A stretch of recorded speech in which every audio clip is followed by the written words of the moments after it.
The late afternoon sun cast long shadows across the pristine lawn of the Sinclair estate as Robert's sleek black car pulled into the circular driveway. He hadn't told anyone he'd be coming home early. The business meeting in Chicago had wrapped up faster than expected, and for once he decided to surprise his son by being home for dinner. Robert loosened his tie as he stepped out of the car, briefcase in hand. At 45, he still had the energy of a much younger man, though the silver threading through his dark hair told the story of the past difficult years. Building his tech company from nothing while raising a son alone had aged him, but the results spoke for themselves. The sprawling mansion before him, with its manicured gardens and classic architecture, was a testament to his success. "Hello, Thomas," he called out as he entered the grand foyer, his voice echoing off the marble floors. No answer came back to greet him. The house felt different somehow. Usually when he returned from trips, the place had a stillness to it, his son likely holed up in his room with books or his computer. But today there was something else.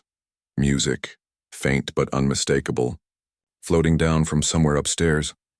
Robert set down his briefcase and followed the sound, curiosity pulling him up the main staircase. The melody grew clearer as he reached the second floor. A classical piece he recognized but couldn't name. It was coming from the direction of the ballroom, a space that had gathered dust since his wife's passing 8 years ago.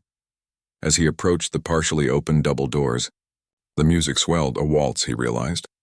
Robert slowed his steps, not wanting to announce his presence just yet. He peered through the gap between the doors, and what he saw made him freeze.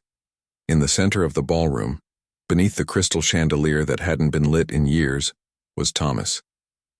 His 16-year-old son, who typically hunched his tall, lanky frame as if trying to disappear, was standing straight-backed with his arm properly positioned around the waist of Maria. Their new housekeeper, that's it. 123, 123, Maria was saying, her voice gentle but firm. "Now turn me slowly, don't rush it."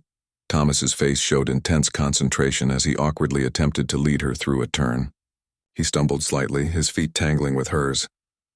"I'm sorry," Thomas mumbled, his cheeks flushing red. "I'm terrible at this." Maria smiled encouragingly.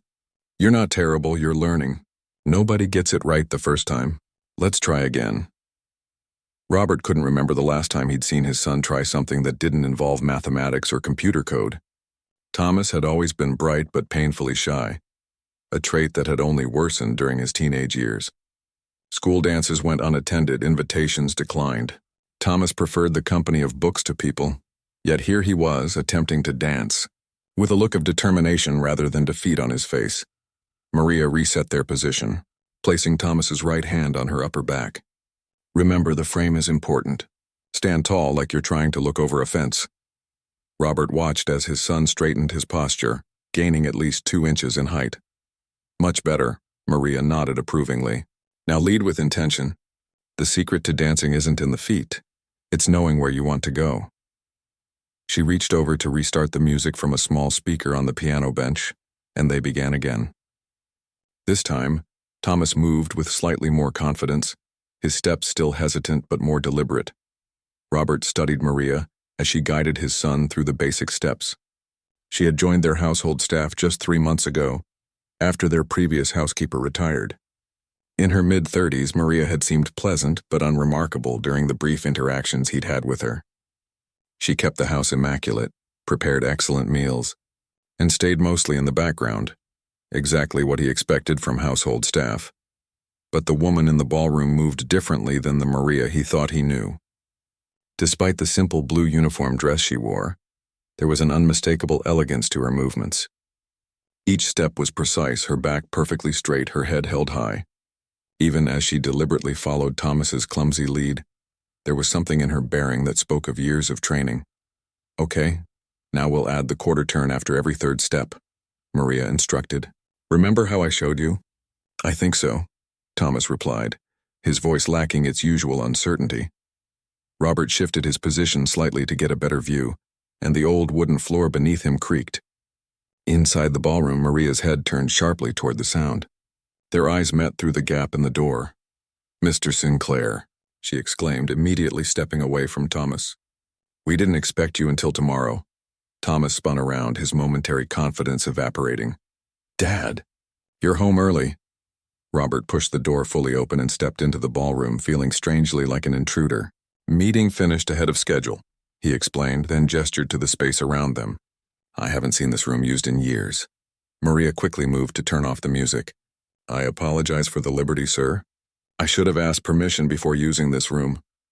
No need to apologize, Robert said, noticing how she had seamlessly transitioned back into her role as an employee, the graceful dance instructor nowhere to be seen.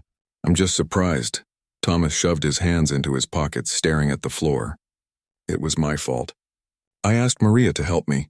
Robert raised an eyebrow. Help you with dancing? That's a first. Thomas shifted uncomfortably. There's this thing at school. A formal dance next month. I thought maybe I should go, but I didn't want to look like a complete idiot. The admission caught Robert off guard. Thomas had never shown interest in school social events before. I mentioned that I used to teach dance to children. Maria added quickly, as if to explain her involvement. It was just a few basic steps. Robert looked between them, noting his son's embarrassment and Maria's professional distance. Something didn't quite add up about her explanation, but he decided not to press the issue. Well, don't let me interrupt, he said, stepping back toward the door. Carry on. We were just finishing up, Maria replied, smoothing down her uniform. I should get dinner started. Actually, Thomas interjected with unusual assertiveness. We were in the middle of learning the turn. Could we just finish that part? Maria glanced uncertainly at Robert, who nodded his permission. By all means. She hesitated for a moment before approaching Thomas again. All right, let's try once more with the turn. Robert leaned against the doorframe, watching as Maria repositioned herself and his son. The music began again, and they resumed their practice. This time, Thomas seemed even more self-conscious, his movements stiffer than before. You're thinking too much, Maria told him gently. Remember 1, 2, 3, 1, 2, 3. As they continued, Robert observed more closely. Maria's instructions were clear and patient, but there was something in the way she demonstrated the steps. A natural grace that seemed at odds with her backstory. According to her employment file, she had previously worked as a housekeeper for a family in New York. Nothing in her background suggested formal dance training. When Thomas successfully completed a turn without stepping on her feet, a genuine smile of pride crossed Maria's face. Excellent, you see. You can do this. For a brief moment, Thomas beamed, standing taller than Robert had seen in years. Then, becoming aware of his father's gaze, the boy's shoulders hunched slightly again. That's enough for today, Maria said, noticing the change. Practice those basic steps when you have time, and we can continue tomorrow if you'd like. Thanks, Thomas mumbled, the brief confidence fading but not completely gone. Maria turned off the music and tidied the small area they had disturbed. I'll go prepare dinner now, Mr. Sinclair. Will you be joining Thomas this evening? Yes, Robert replied, still processing what he had witnessed. I'd like that. With a respectful nod, Maria slipped past him and out of the ballroom, her footsteps fading down the corridor. Left alone with his son, Robert searched for the right words. So, a school dance? Thomas shrugged, his gaze fixed on the floor. It's not a big deal. Seems like it might be, Robert countered gently. You've never wanted to go to one before. A moment of silence stretched between them before Thomas finally looked up. There's this girl in my physics class, Lily. She mentioned she was going and, I don't know. I thought maybe I could go too. Robert felt a surge of affection for his awkward, brilliant son who was navigating the complicated waters of teenage life without a mother's guidance. Dancing lessons are a good idea. Your mother was an excellent dancer, you know. Really? Thomas perked up slightly. You never told me that. There's a lot I haven't told you about her, Robert admitted. Maybe it's time I did. As they walked out of the ballroom together, Robert found himself glancing back at the now empty space, thinking about the poised, elegant woman who had been teaching his son to dance. There was more to Maria than met the eye. He was certain of it now, and for the first time in a long while, Robert felt genuinely curious about someone else's story. Over the next few weeks, Robert found himself paying closer attention to both his son and their housekeeper. The changes in Thomas were subtle at first, the way he carried himself when walking down the stairs, how he no longer slouched quite as much at the dinner table. Small things that might have gone unnoticed if Robert hadn't been looking. One evening, As Robert worked late in his home office, he heard Thomas laughing. Now from somewhere downstairs. The sound caught him off guard, not because his son never laughed, but because this particular laugh was different. It was open and unguarded, without the self-consciousness that usually colored Thomas's interactions with the world. Robert set down his pen and moved quietly to the doorway. The sound was coming from the kitchen. He made his way down the hallway, his socked feet silent on the hardwood floors. The kitchen door was partially open, and through the gap, Robert could see Maria at the counter, rolling out dough. Thomas sat on a stool across from her, a textbook open in front of him but clearly forgotten. "You're making that up," Thomas was saying, still smiling. Maria shook her head, flour dusting her hands as she worked the dough. "I promise you it's true." The whole audience gasped when the principal dancer's shoe flew right off during the grand jeté and nearly hit the conductor. "What did she do?" Thomas asked. "Finished the entire performance with one shoe," Maria replied. "Never missed a step." "That's professionalism." Robert watched as his son leaned forward, completely engaged. It struck him how rarely Thomas showed this kind of interest in stories about people. Numbers, theories, ideas, those captured his attention. But here he was, hanging on every word of Maria's ballet anecdote. "Have you seen many performances?" Thomas asked. Something flickered across Maria's face, a shadow so brief Robert almost missed it. "Yes," she said after a slight pause. "Many." She turned the conversation smoothly. "How is your physics project coming along?" "Almost done," Thomas replied. "But I'm having trouble with the presentation part. Speaking in front of the class is terrifying," Maria suggested with a knowing smile. Thomas nodded. "It's all about preparation and posture," Maria said, her hands still working the dough with practiced precision, just like dancing. "If you know your steps and stand tall, half the battle is won. Could you help me practice?" Thomas asked. "The presentation, I mean." "Of course," Maria replied. "But first, would you like to learn how to make these pastries? Your hands need something to do while your mind is worrying." To Robert's surprise, Thomas closed his textbook and moved around the counter. "Sure." Robert stepped back from the door, not wanting to interrupt the moment. As he returned to his office, he found himself wondering about Maria's casual reference to ballet performances and her apparently extensive knowledge on the subject. According to her employment file, she had been a housekeeper for most of her working life. When had she found time to develop such familiarity with the world of professional ballet? The question lingered in his mind, joining other small observations he'd made over recent days. Maria's perfect posture even when performing mundane tasks, the way she unconsciously moved to music when it played in the background, her extensive vocabulary and knowledge of literature, which emerged during brief exchanges about Thomas's schoolwork. None of these things were suspicious exactly, but together they painted a picture of someone with a more refined background than her current position suggested. The following Saturday morning, Robert was enjoying his coffee on the patio when he noticed Thomas crossing the lawn, dressed in clothes that were decidedly nicer than his usual weekend attire, pressed khakis and a button-down shirt rather than jeans and a t-shirt. "Going somewhere?" Robert called out. Thomas stopped, looking momentarily caught off guard. "Just into town. Meeting some kids from school at the cafe to work on a group project." Robert tried to keep the surprise from his face. Thomas rarely sought out social interactions with classmates. "Need a ride?" "No thanks." "I'm taking the bus," Thomas replied, then added with a hint of pride. "I looked up the schedule online." "Have fun," Robert said, watching as his son continued across the lawn with noticeably improved posture. Later that day, Robert found himself passing by the library, where Maria was dusting the bookshelves. He paused in the doorway, observing how she carefully handled each volume, occasionally opening one to glance at its contents before returning it to its place. "You like books," he commented. Maria turned, seeming slightly startled by his presence. "Yes, sir. You have a wonderful collection. Any favorites?" he asked, entering the room. She hesitated before answering. "I've always been partial to the Russian writers. Tolstoy, Dostoevsky, Chekhov. In translation or in the original?" Robert asked casually. Maria's hand stilled momentarily on the book she was holding. "I only speak English and Spanish, Mr. Sinclair," she replied evenly. "And a little French from school days." Robert nodded, accepting her answer despite his lingering doubts. He picked up a book from a nearby table. a biography of a famous ballet company that had been sitting there for at least a week. Thomas has been reading this? Maria glanced at the book. He asked about ballet terminology after one of our dance lessons. I suggested he might find it interesting. And does he? He says the technical aspects appeal to him. The precision, the mathematics of movement. She smiled slightly.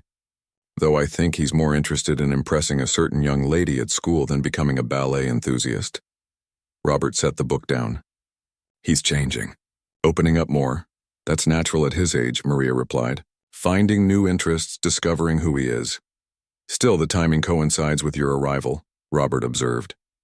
You seem to have a way with him. Maria turned back to the shelves. Sometimes it's easier to talk to someone who isn't a parent or a peer. Less pressure.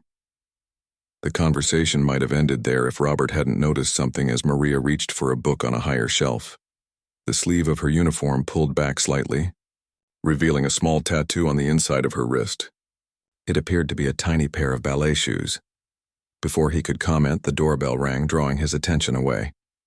By the time he returned to the library after dealing with a delivery, Maria had moved on to another part of the house. That evening, as Robert worked in his study, he found himself searching online for information about ballet dancers and their traditions. He discovered that in some companies, dancers would get small tattoos to commemorate significant performances or roles, a detail that seemed to confirm his growing suspicions about Maria's past. The next morning, Robert was in the kitchen making coffee when he heard voices from the garden. Through the window, he could see Maria teaching Thomas how to prune the rose bushes. Their conversation drifted in through the partially open window. My mother planted these, Thomas was saying. At least that's what Dad told me. I don't really remember her doing it. She had excellent taste, Maria replied. These are heritage varieties, much more fragrant than modern roses. Do you know a lot about gardening too? Thomas asked. Maria laughed lightly. No, not especially. But my grandmother had a garden. She used to say that working with plants teaches patience. You can't rush a rose into blooming. Like you can't rush learning to dance? Thomas suggested. Exactly, Maria agreed. Some things take the time they take. Robert watched them work side by side, struck by how comfortable they seemed together. There was something almost maternal in Maria's guidance, a quality he hadn't recognized before. Later that day, Robert was passing by the front hall when he heard Maria speaking rapidly in what sounded like French. He paused, listening to her fluid conversation, which contradicted her earlier claim of only knowing a little French from school. He stepped around the corner to see her on her cell phone, her back to him. Oui, je comprends. Merci beaucoup pour l'information, she was saying before ending the call. She turned and nearly bumped into him. Her expression momentarily alarmed before she composed herself. That sounded like more than a little French, Robert remarked. Maria slipped her phone into her pocket. I'm better at understanding than speaking, she explained. That was the florist about a delivery for next week's dinner party.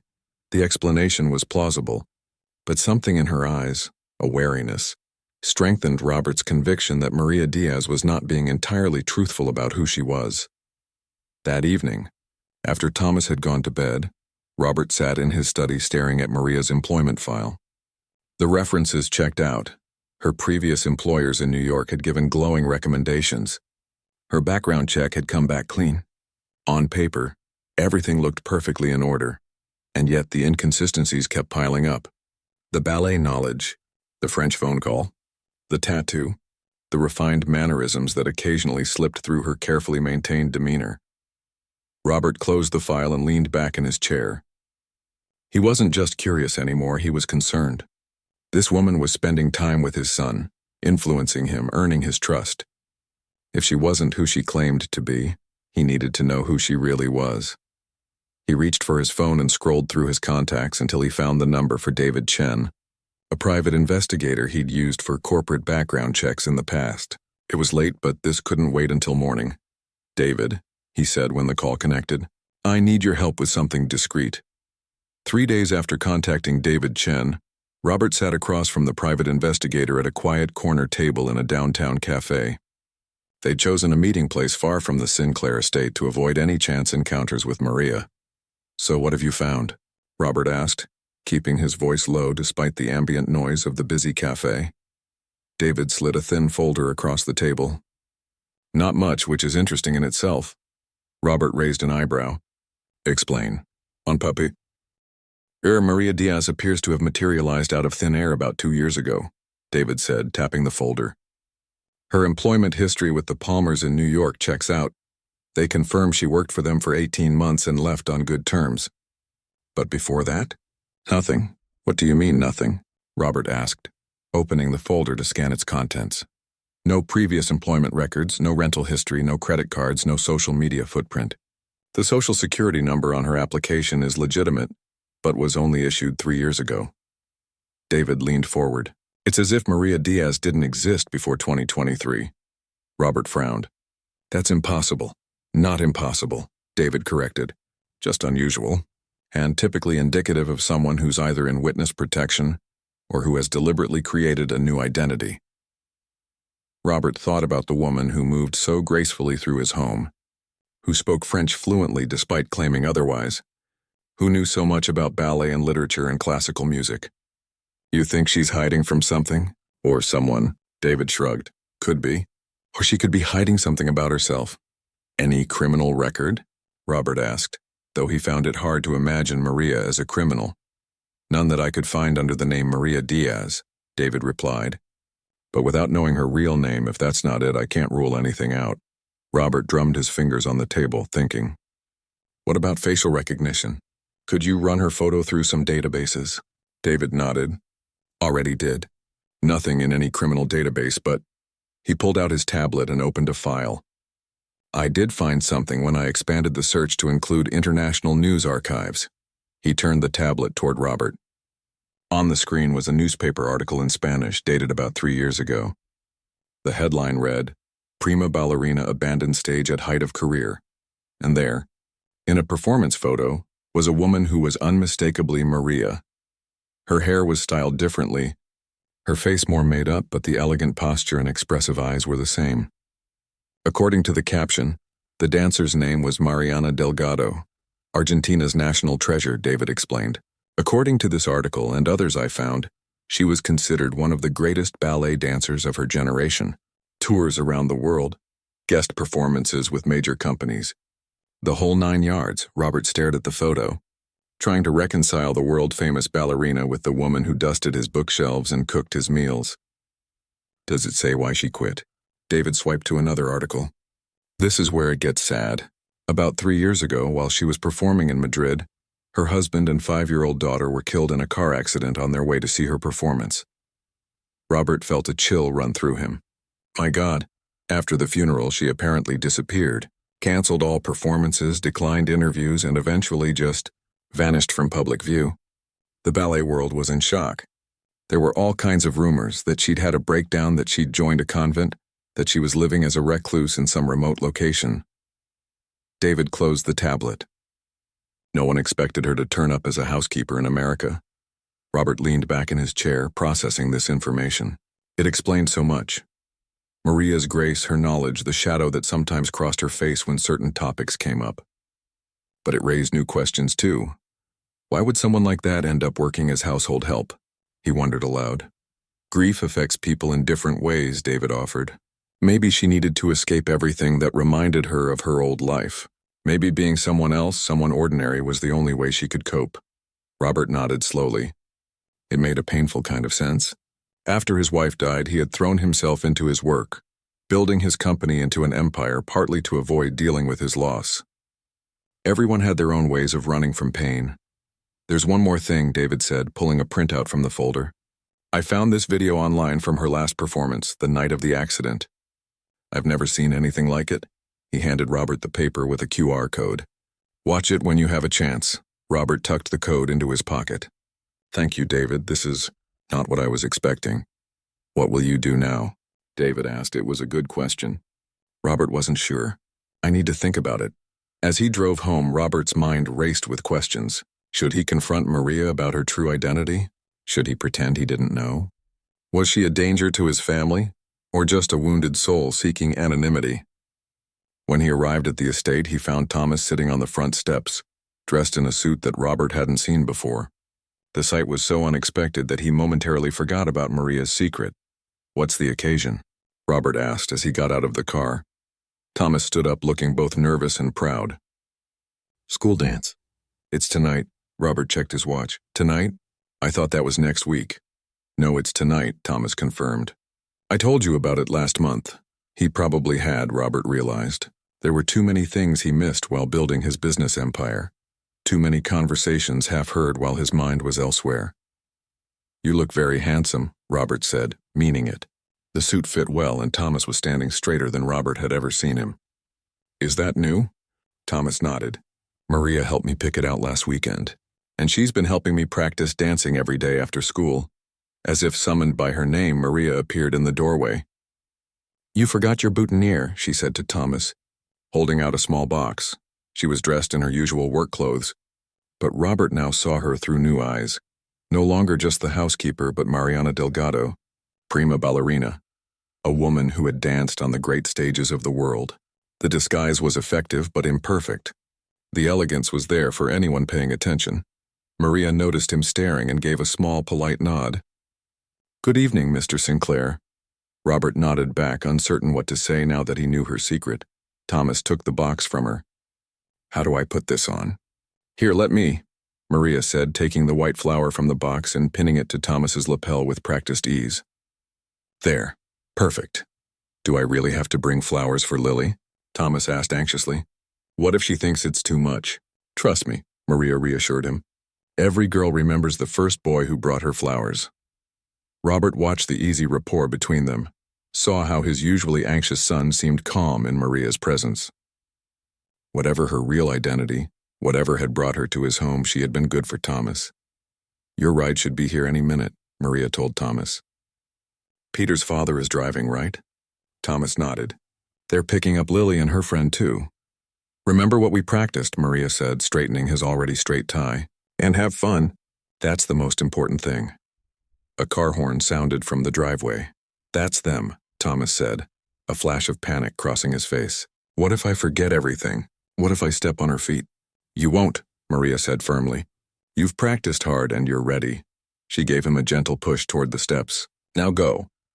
Robert watched as his son walked down to the waiting car with newfound confidence. Just before getting in, Thomas turned and waved. Both Robert and Maria waved back.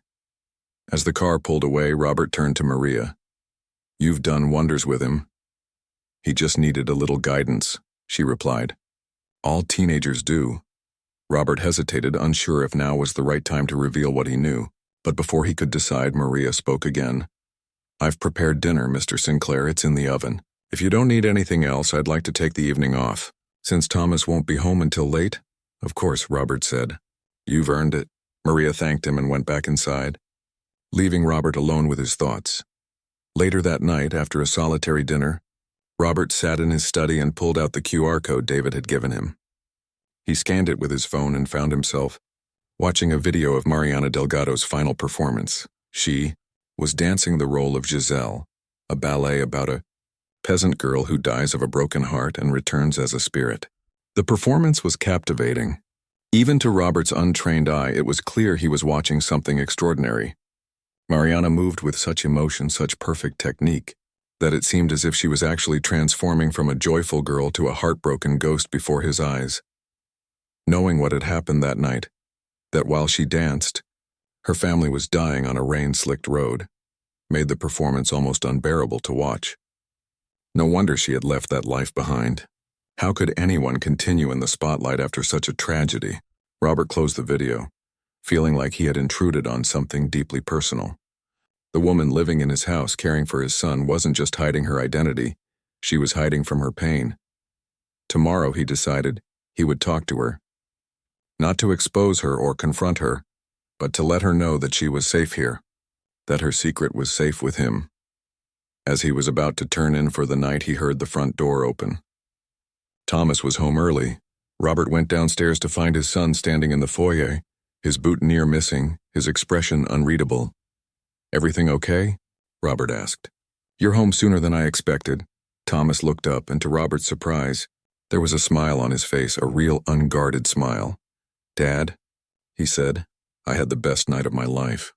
The morning after the dance, Robert woke early. He had barely slept, his mind too full of what he had learned about Maria, or rather Mariana, and how he should approach her. By dawn, he had decided that the garden would be the best place for they. Char conversation, neutral ground, away from the house where their usual employer-employee dynamic might make things more difficult. He knew Maria tended to the roses every morning before breakfast. It was a routine he had noticed but never really thought about until now. Perhaps working with the flowers was a form of therapy for her, a moment of peace in a life that had been shattered. Robert made his way downstairs and out onto the dewy lawn, the morning air still crisp. As expected, he found Maria kneeling beside a rose bush, carefully pruning away dead leaves. She wore gardening gloves and an old sweater over her uniform, her hair tied back in a simple ponytail. Looking at her now, it was hard to imagine her on stage in costume and makeup, commanding the attention of thousands. She looked up as he approached, surprise flickering across her face. "Good morning, Mr. Sinclair, you're up early." "I thought we could talk," he said, settling on a nearby stone bench. "If you have a moment." Maria set down her pruning shears, a wariness entering her eyes. Of course. For a moment, Robert wasn't sure how to begin. He had rehearsed various approaches in his mind, but now that the moment was here, none of them seemed right. In the end, he opted for directness. "I know who you are," he said quietly. "Mariana Delgado." She went very still, her face expressionless except for a slight widening of her eyes. Then she removed her gardening gloves, folded them carefully, and placed them on the ground beside her tools. "How did you find out?" she asked, her voice steady but softer than usual. "I hired someone to look into your background," Robert admitted. "There were too many things that didn't add up. Your knowledge of ballet, your French, the way you move. You're too refined to have spent your life as household staff." Mariana looked down at her hands. For a long moment she said nothing. Then she raised her eyes to meet his. "Are you going to fire me?" The question surprised him. "No, that's not why I wanted to talk to you." "Then why?" she asked. "Why go to the trouble of investigating me?" "Because you're spending time with my son," Robert explained. "Teaching him, influencing him. I needed to know who was really in my home." She nodded slowly. "That's fair. And now that you know?" "Now I want to understand," he said. "Why this, why here? You could be anywhere, doing anything." Mariana looked away, her gaze traveling over the garden. "After what happened, after I lost them, I couldn't dance anymore. I couldn't even bear to hear music. Everything that had defined my life suddenly meant nothing." She plucked a dead leaf from a nearby plant, rolling it between her fingers. "I left Argentina because everywhere I went people recognized me. They either wanted to talk about what happened or they avoided the subject so obviously that it was all I could think about. Their pity was unbearable." "So you came to America," Robert said. "Yes, I stayed with a cousin in New York at first. She helped me get new documents, a new name. I thought I would just disappear, become someone else." A sad smile crossed her face. "It turns out it's not that easy to stop being who you are." "Why work as a housekeeper?" Robert asked, genuinely curious. "With your talent, your background, you could have taught dance and risk being recognized." She interrupted. "The ballet world is small. Someone would have known me no matter where I went." She shook her head. "Besides, I needed ordinary, simple work that filled my days and exhausted me enough that I could sleep at night." Robert understood that all too well, the need to stay busy, to outrun grief by never standing still. "And the Palmers in New York? They knew who you were?" Mrs. Palmer was a patron of the arts. She recognized me immediately when I interviewed for the position, but she agreed to keep my secret. Mariana's expression softened at the memory. "They were kind people. They gave me space to heal, but after a while I felt I needed to move further away from my old life." "So you came here," Robert said. "Your agency said you wanted someone who could live in, who was good with teenagers, and who could handle a large house." She shrugged slightly. "It seemed like a good fit." "It has been," Robert assured her. "Thomas has changed so much since you arrived.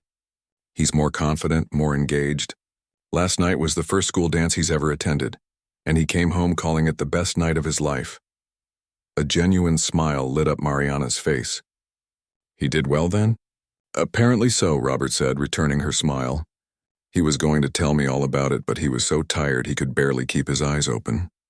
I sent him to bed and told him we'd talk in the morning." They fell silent for a moment, the only sound the distant chirping of birds. What happens now?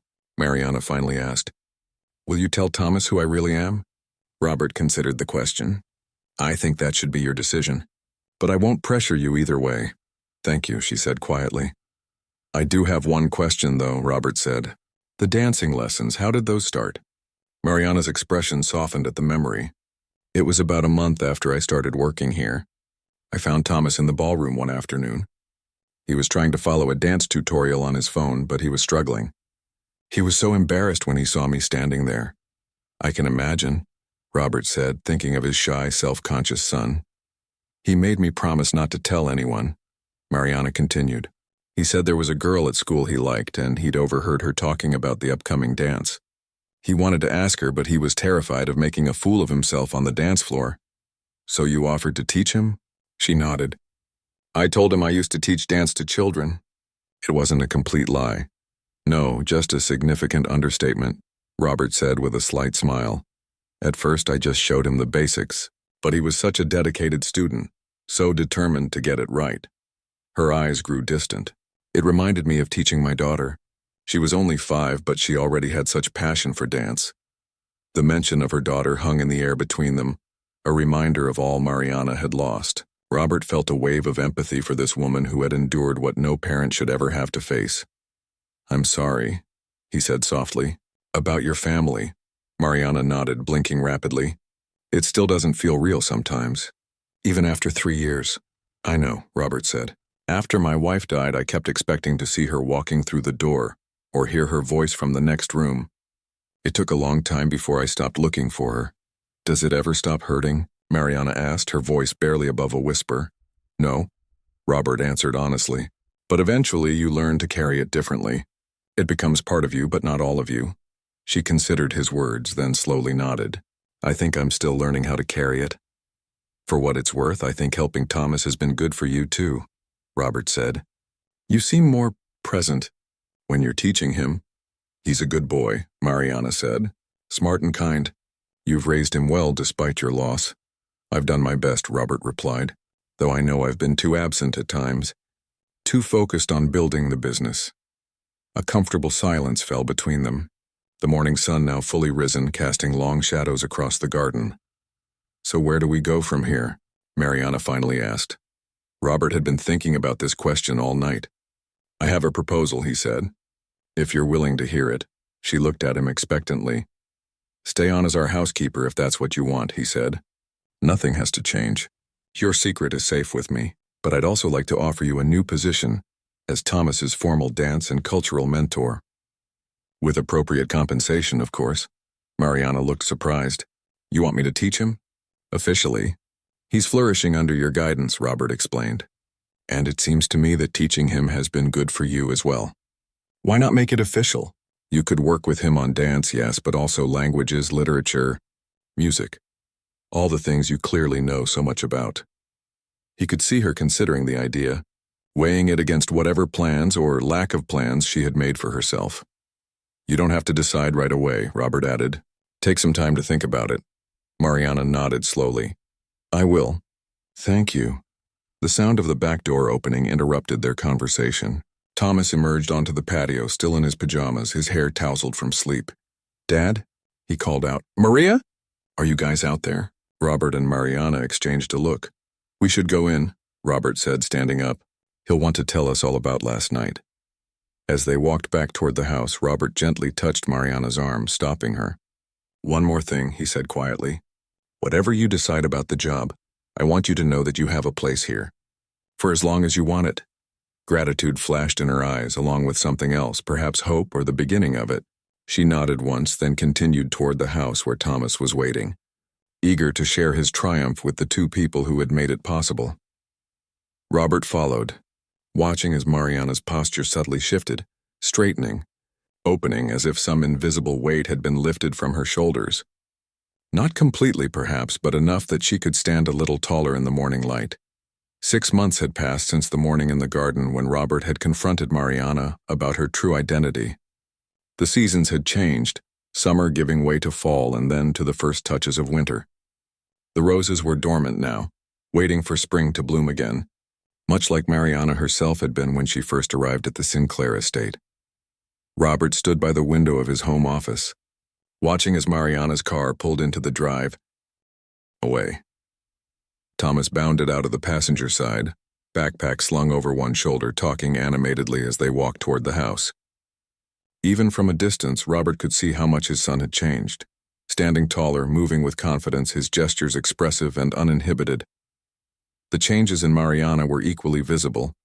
She had cut her hair to shoulder length and dressed differently now, still modestly but with more attention to style. More significantly, she carried herself with less rigid control, as if she was no longer expending so much energy hiding who she really was. Robert smiled as he watched them approach the house. His proposal that day in the garden had evolved in ways he hadn't anticipated. Mariana had accepted the position as Thomas's formal mentor, but she had also started teaching dance classes 3 evenings a week at a local studio. It had been a tentative step back toward her former life, but on her own terms and at her own pace. The sound of the front door opening pulled Robert from his thoughts. He made his way downstairs to find Thomas and Mariana in the kitchen, still in the middle of what appeared to be an animated discussion about literature. "I'm just saying," Thomas was insisting as he grabbed an apple from the fruit bowl. "The symbolism is pretty heavy-handed." "That's a modern perspective," Mariana countered, setting her bag on the counter. "In the context of when it was written." She broke off as she noticed Robert in the doorway. "Hello, how was your meeting?" "Productive," Robert replied. "How was the college visit?" Thomas's face lit up. "The campus was amazing, Dad. And the physics department has this new lab with equipment I've only read about." Professor Wilson showed us around himself. He was very impressed with Thomas's questions, Mariana added with a hint of pride. 6 months ago, the idea of Thomas attending college interviews would have seemed almost impossible. He had been so shy, so reluctant to speak to strangers. Now he was actively engaged in planning his future, eager to explore possibilities that would have terrified him before. "They have this summer program for high school students," Thomas continued excitedly. 6 weeks of advanced classes and lab work. "Professor Wilson thinks I should apply." "That sounds like a great opportunity," Robert said, pleased to see his son so enthusiastic.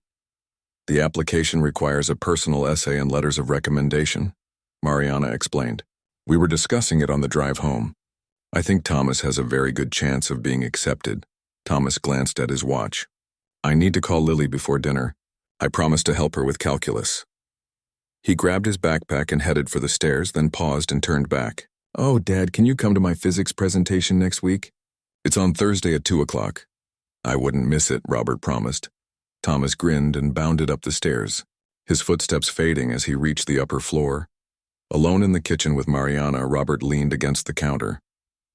"Sounds like the visit went well." "Very well," she confirmed. "Thomas impressed everyone he spoke with. He's come so far in these past months." "Thanks to you," Robert said.